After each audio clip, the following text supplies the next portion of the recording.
Tampil buruk di Liga 1 musim 2021-2022 membuat PSM Makassar siap melakukan evaluasi menyeluruh.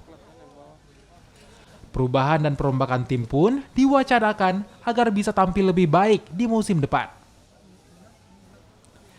CEO PSM Makassar Munafri Arifudin menyebut, perombakan tim akan dilakukan secara besar-besaran.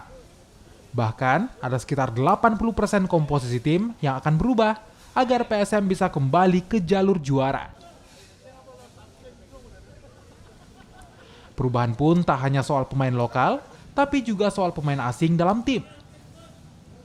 Selain lakukan evaluasi, manajemen PSM juga menyadari kinerja buruk tim musim ini akibat persiapan yang tak matang di awal musim.